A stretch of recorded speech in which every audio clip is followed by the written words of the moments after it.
Hi guys, once again, Gentleman Jim the Tailor here. Adjusting her seat is... Victoria Baylor, dressmaker, trying to get next to the master. Oh, sorry, here we go. Hey everybody, you found yourself at the Tailor and the Dressmaker show. Mm-hmm. Hi, it's nice to see you all. Oh yes. And it's nice to be seen. Mm-hmm. How are you feeling today? I'm doing great. Working along with my projects and enjoying it, continuing to sew. Like I said before, made a lot of little decisions on how I'm going to go about the rest of my teaching, more or less with private lessons rather than in-house. But you just never know. You never do know with this one. Likewise, I think spring, which is crazy, is almost summer. It's been a little bit busy for me. People are still getting married, figured that. So I have an unconventional wedding dress, which is pretty. It's going to be really beautiful, royal blue taffeta. And then I have some other dresses to make for a wedding, alterations. And then I'm making some of my own clothing to put out there. I'm making some of my own to put out there too, like we said. Yeah, so we have a lot of neat kind of projects. It's kind of fun to share with you guys. And likewise, please share with us. We stalk some of y'all now. We know you are on Instagram and stuff, so don't act like we don't know who you are. That's right. So if you be checking you out. That's right. You're some talented people. But anyway, so it is May. I almost wanted to say June, but that's next week. It's May, and we're continuing along with our problem-solving month. Right. You saw some of our solutions to the problems presented earlier this month. We asked for some of your problems, and we didn't get many in.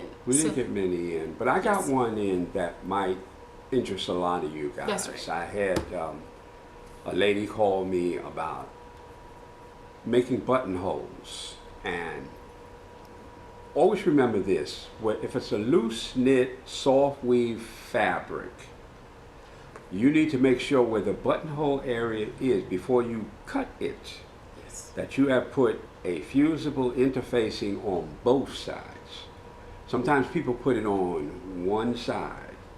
But then when they cut the other side, it frays. If you put it on both sides, especially in the area where the buttonholes are, wherever the placket is, or wherever you're going to put a buttonhole, if it's a soft, loose weave fabric, a lot of times you might interface the front for argument's sake, but not the facing, or vice versa. You might put interfacing on the facing side, but not the front side.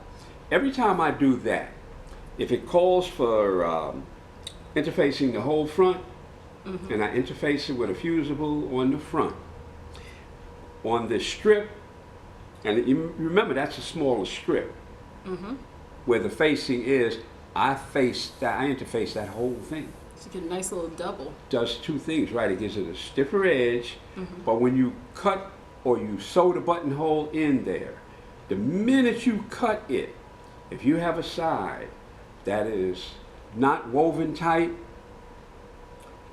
and you cut it, the front side will hold because the interfacing is there, but the back side says, see you later. You know? So always remember that. On that, face both sides, interface both sides. Absolutely. Interfacing can be a tricky thing. And a lot of times they'll tell you to interface this, but not that. On all soft fabrics, I automatically do that. I interface both sides. See? So that helps. That helps in a lot of things. Especially if you do a machine-made buttonhole, don't think for a minute, because that, makes a tight stitch. That's going to hold it down. Not necessarily. I agree with you. Yeah. So it's better to be safe, as they say, than sorry. I totally agree with you. That's a really good suggestion. It's anytime you're working, especially with loose weave things, you need to build the kind of structure and foundation to that thing, especially for wear, because buttons start pulling and stuff. Oh, sure. Every time you're so right. Open that buttonhole, close that buttonhole, you're fingering it. And what happens is, in fingering it, sometimes you pull one way, it'll pull right out of that stitch. That's true. Pull right out of that stitch. That's very true. And with that being said, I'm going to show a little demonstration in my sewing room on how to really kind of reinforce, just like you're saying, buttonholes. And in addition to that, you can use like a seam sealant on top to just really kind of you know, strengthen that buttonhole itself, and then, you know, type of thread you use, and then think about how you cut your buttonhole determines like how strong it's going to be too. So there are really great tools for actually cutting your buttonhole. Some people like to get in there with little scissors. I tend to kind of avoid that. Yeah. There's some kind of stuff you can, depending on the size of the buttonhole, but for those really small ones, there's other tools too. So we'll talk about that, and I'll show you a little demonstration. Hey everybody, Victoria here. Of course, our topic for today is buttons, and I just want to show you a little bit about how I make mine. Now again, this isn't rocket science. Most of you have perfected the art of button making, and for those that have had trouble, hopefully this will clear up some of the issues. And the main thing is pretty much what we talked about. If you stabilize your fabric well enough, when you add your buttonholes, you shouldn't have any problem. And this is just a piece of muslin, which I, believe it or not, I double enforce with interfacing, if I can open this. So there's white interfacing on the inside, on both sides. Usually when I'm working with a woven fabric that's kind of tightly woven, I don't really do that. I only do one side because it's sandwiched between it, and I don't usually have problems. But as Mr. Jim said, it is a good idea to do both sides if you're working with something very loosely woven. So keep in mind, all you're doing is adding stitches on top of fabric. So think about that. And these stitches are unlike any other because they will be pretty much kind of like the little mailbox or little openings for buttons, and there will be a lot of tension placed on these stitches. So whatever you can do to kind of reinforce this area, it does make sense to do that. So these are just 3 little sample buttonholes, and I'll kind of demonstrate how I kind of cut into mine and then kind of what you don't want to do. So let's just start here. So it's real easy. I like tools. So you can cut, once your buttonholes, you decide what it is, the size, you decide which type, whether you want just like your standard or keyhole type. And once you add it, then it's just a decision of, well, the next step, of course, is to actually cut it so it's functional. So I like tools, and years ago I got one of these cute little buttonhole cutters, and of course it comes in a sheath because this thing is sharp. It comes like that, and I always leave it in this little sleeve. And it came with like a little cutting board, which is funny. And I actually have my own cutting board on my cutting, well, pretty much my cutting table is fully equipped with a huge cutting board. But this is cute if you don't have one and you just need to do spot buttonhole cutting. So this is really, really simple actually, and I love doing this. I use this little guy, and then what you want to do, make sure it's in view so you can see it, is just be careful. This is so narrow, which is great, that you can get in some of the smaller holes. Now I did a larger buttonhole because so you can see it via camera, but obviously I don't always sew buttons this size. And to give you, well actually I think that is my normal buttonhole size. Let me show you the button so you can get a better idea what I was doing. So I think this is probably about a 3/4, maybe an inch size button, maybe 7/8, something in that area. So as you can see, the button the hole has to be slightly bigger so it can go into the widest circumference of the button and then hold. So, and if you have a sewing machine that has the 1-step buttonhole, or it does like the 4 steps, but you don't have to manually switch it, you just set it and then it'll come down, sew one side, sew up the next. Super easy nowadays to actually make buttonholes. So anyway, there's the button, this the coordinating buttonhole, and then we're just going to cut real simple, sharp, beveled edge. I like to place it right in the clearing where I can see it and I know it's not touching anything, and I kind of start sort of off in the middle, put it down like this, and then I just rock back and forth. Back and forth. And what you don't want to do is cut any threads. So as you can see, and this is a little tougher given that it has the double layer of interfacing. So I'm going to do that again. So I'm clearing the stitching like that. Once I know it's cleared, move it over just a smidge, and you really want to have good eye-hand coordinate with this. Then you put it upright, and then we'll add a little more pressure. So rock back and forth, rock, rock, rock, rock, rock. And this will cut all the way through. Oop, and as it did, see that? Okay, and then do the next side. I just do it kind of in parts. And then again. And there we have that. So it's a very nice cut buttonhole. You still can see the muslin around that's attached. I did not cut through it, which is nice. And then after that, once you make sure it's done very, very well, I always like to finish up with a little bit of this fray check. Some of you might like to add this before you do the cut. I do it usually after. Add a couple of drops just to kind of, because keep in mind the area inside the buttonhole, the muslin has not been finished in any way. So you just cut that open, and especially if you're using a thread that actually frays or a fabric, then you might have problems with that hole. You ever seen any fuzzy looking buttonholes? Will this prevent that? And then I put it around the stitching too. Of course, as always, if you're going to use fray check, please be careful. You got to spot check this stuff, because if you're using it and then it does get on the outskirts or on another, you know, your fabric stains, then that could be an issue. But anyway, there it is, buttonhole cut. Another way you can do it is, and I just realized I do have a little itty bitty rotary cutter. So if you wanted to go in there, you could do that. And then traditionally, it's funny, I've heard people say they use their seam ripper to go in there. I don't know how sharp theirs are. You know, mine's, I don't really test it on that level, but that's what some people do. And I know they can be pretty sharp in this cutout. And then seam rippers come in different sizes too. So some may be a little bit better for that. I feel a little bit less comfortable with that idea, but I like micro tip scissors, so I can do a cut like that. And if you are going to cut with a micro tip, my recommendation is to hold it kind of like this. Ensure you are in the middle, child, because you don't want to cut it. Do a little snip like that, break a small piece, see that, and then go in and slowly cut like that. All the way through, just kind of like that. Bloop. All right, so one side done, and then go on the other side and do the same thing. And I like micro tips. These are my favorite scissors. They're kind of expensive sometimes. I think I use mine get a coupon, but they are really, really great because they're really, really sharp for one, and they're really, really precise. Ooh, like that. Just be careful about disturbing too much of the surrounding threads. Want everything to stay flat. Once again, this one's cut, looks great. Now, the only thing about cutting it that way is you can see like the edges and the kind of little fraying. So what you can do is go clean that up a little bit, like so, if that bothers you, which that would bother me.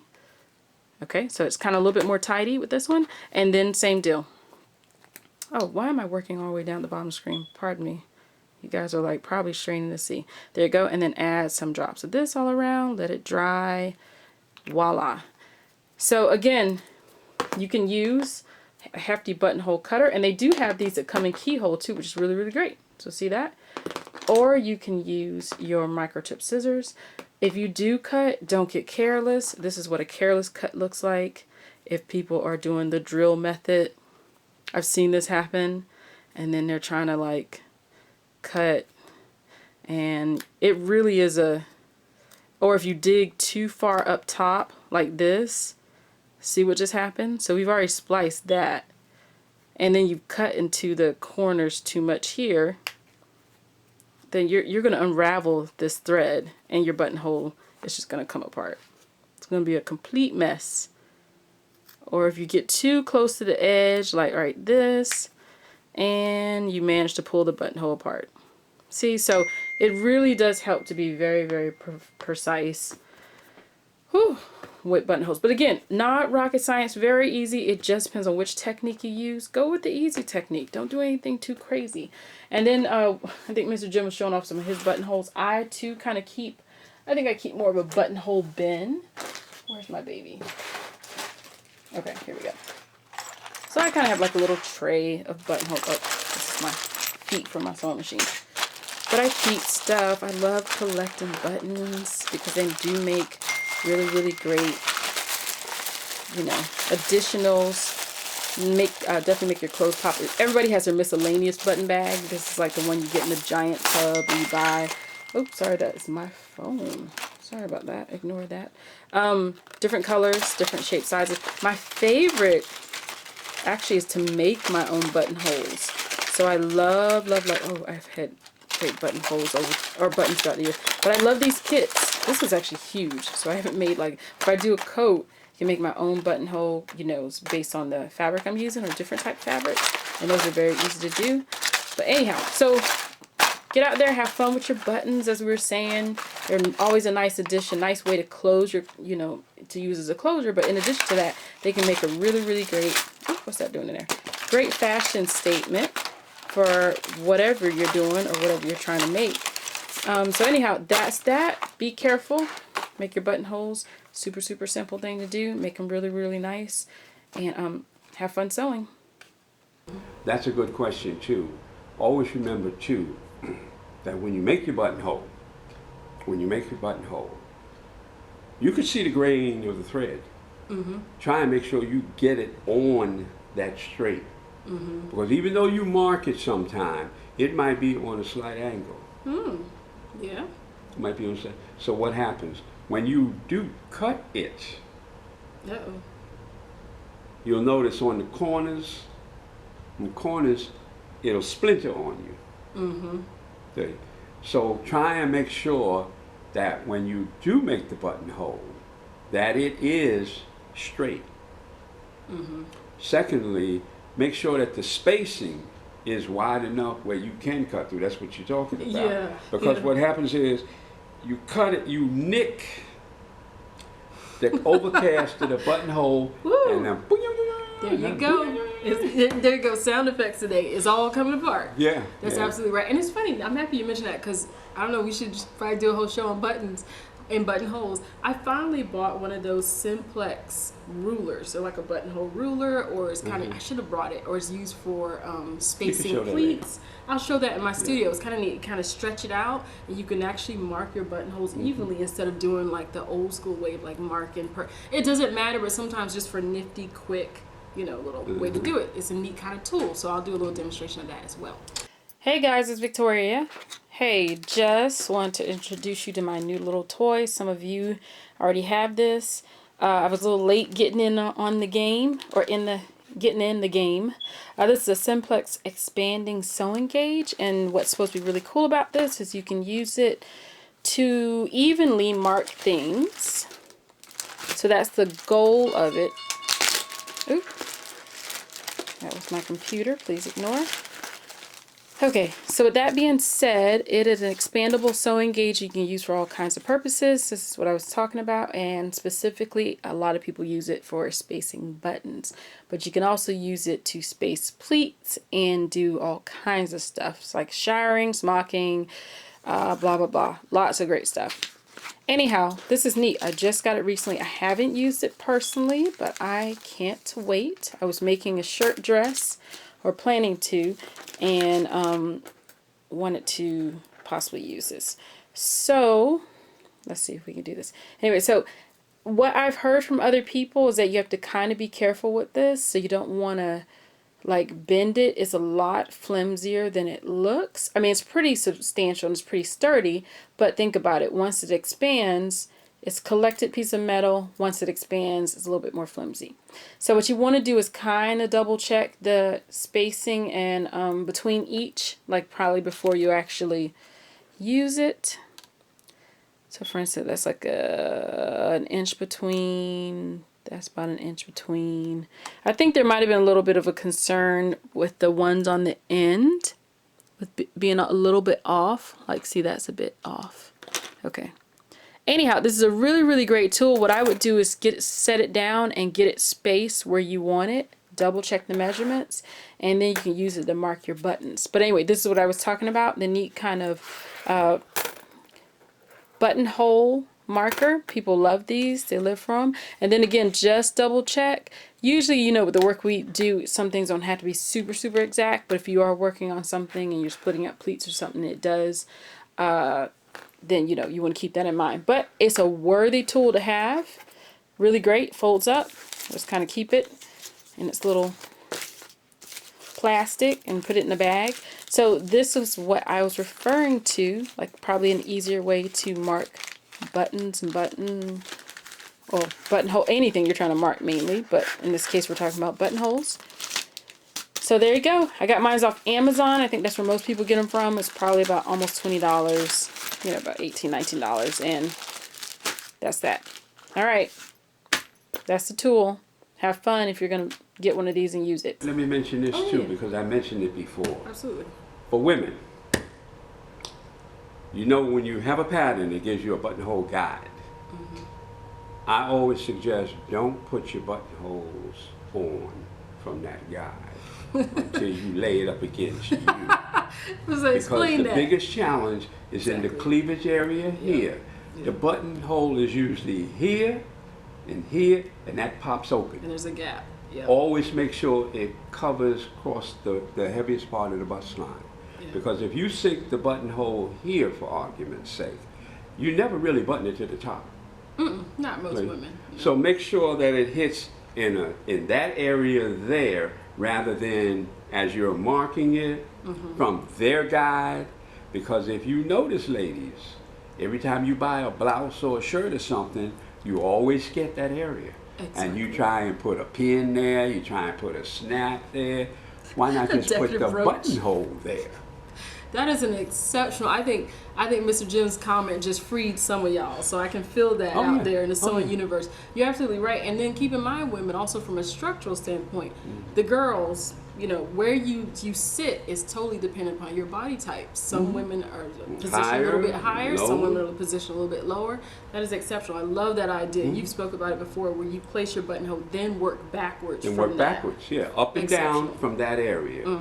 Because even if it started with it like here, here, and here, you don't really button that one anyway. So if it started here and there, that's enough. Now, let me ask you from a tailor standpoint, Yes, because tailors are professionals. What do you always recommend to be this? Is there, I want to know, this is a good question, is there a difference in the spacing of buttonholes between men and women's garments in tailoring? And then what's your recommendation for each? Your recommendation for each? Decorative. Decorative. There's no rule of thumb of the distance. Okay, good. They automatically make it somewhere around 3 to 3.5 inches. Between, gotcha. Between, okay. You understand?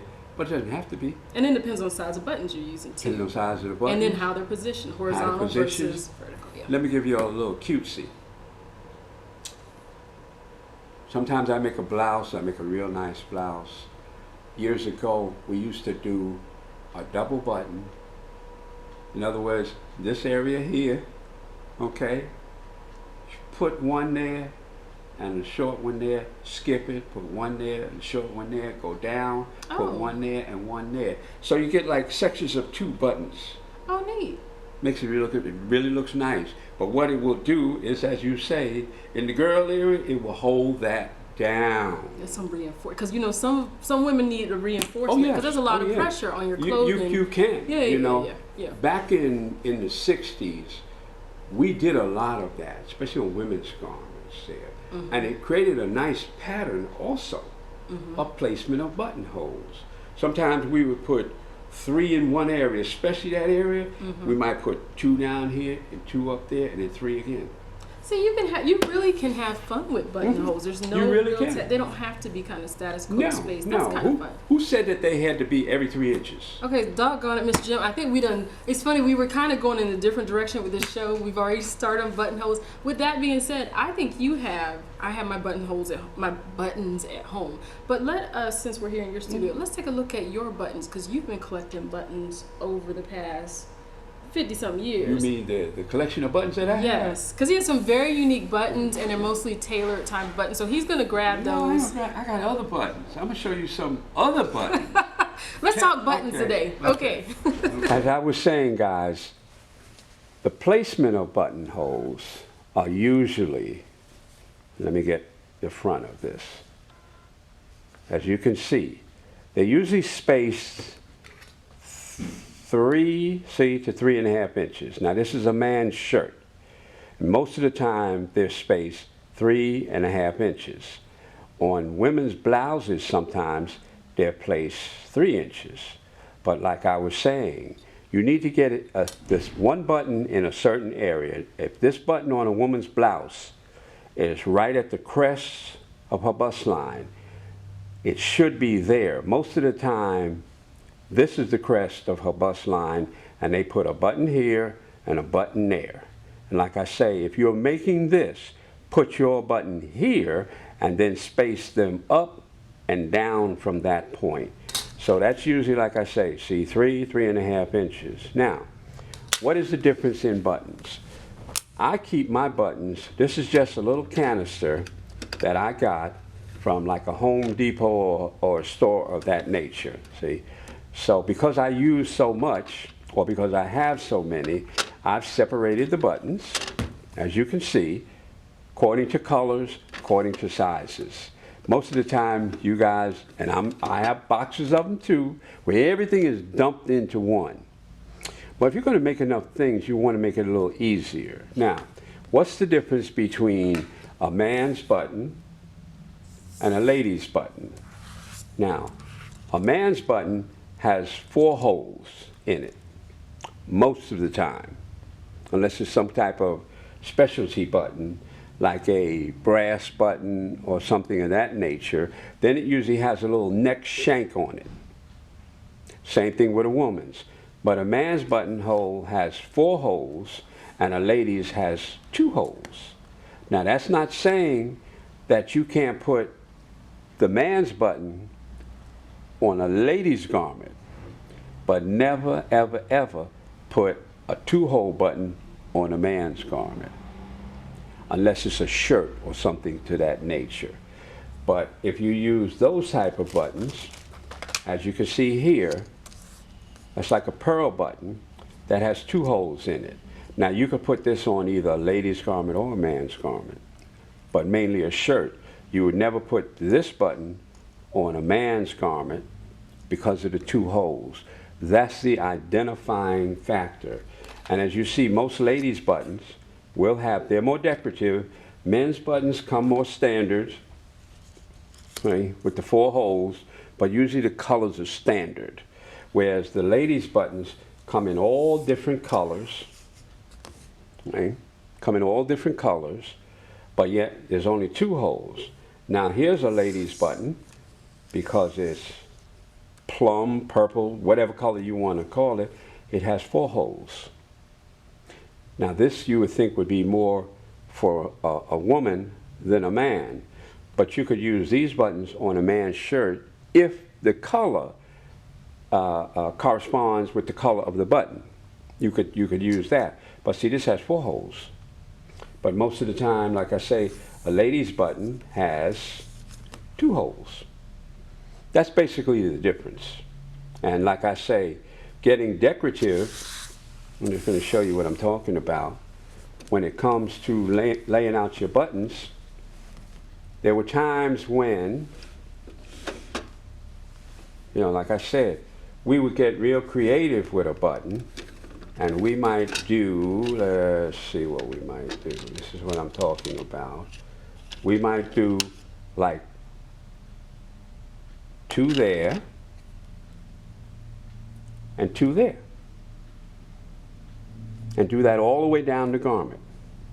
So if you did that, you just create a decorative pattern when you put the 2 of them together like that. These are just different variations you can do. Now, all that means is the person has to button 1 more button. But the look, if you can see the look of that opposed to just one sitting out there by itself? It just becomes a more creative look when you parallel the buttons up. So how about that?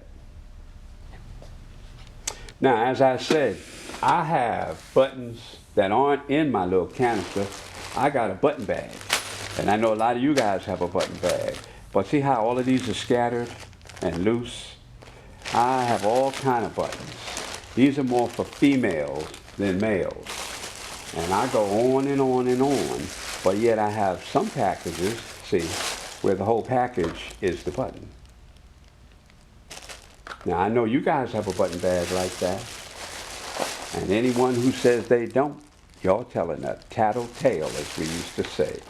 But see, you keep all your buttons, and what do? We just throw them in there like that, and then we go digging for them when we need a button. But if you sew a knot and you have enough, then you can come back and get, now these type of trays, you can get them in all type of sizes. And for you guys who sew enough, this is something I've always done. I'm not as up on it as I used to because I don't make as many garments. See, this one has a combination of different buttons, whereas this has the whole selection of the same. But I did a lot of suits, so these were for my suits. And then every now and then you get an odd button. Now, I know, like you guys know, that a lot of times if a garment is bad, back in the day, your mother cut the button off. There was always a reason for that, because you never know when you come upon a garment that you need to replace a button. They don't make that button anymore, but you can find something either close or similar to it in your button box. So that's kind of what I do with buttons, and I hope you guys enjoyed what I showed you and can see the benefit of organization. Once again, this comes back to organizations. And everybody has a button box. I got 4 or 5 boxes with all kind of loose buttons in it. So that's my button thing. Well, guys, we hope you enjoyed that segment. We kind of got a little off, but not off, because these are things that people need to know about buttonholes, button placement, and the difference between more or less men's buttons and women's buttons. Yeah, and this is just a scratch of the surface. If you think about it, we'll probably do another show. There's so much more to kind of be said on the subject, but it's always neat to, we did kind of evolve a little bit in our topic, which is nice, and that's kind of fun, just to pick something and just go with it. So glad that you guys are part of it. We had fun doing it. And please send us your questions. We're probably going to be doing some Facebook Live videos to kind of get your questions, because we want to be able to add them to the next show. But I think this is our last one for May, right? Yeah, because June is next week. Yes, unless we do a show before. But we probably can continue. Sure. What do you think? I mean, we don't have to end something. That's right. Because we say we're going to end it. We can do what we want. Why? Because we can do what we want. We can do what we want to do. Once again, gentlemen, General Tailor here. Victoria Baylor, Dressmaker. Thank you guys. You guys have a blessed week and have a blessed Memorial Day for sure. Okay. Bye.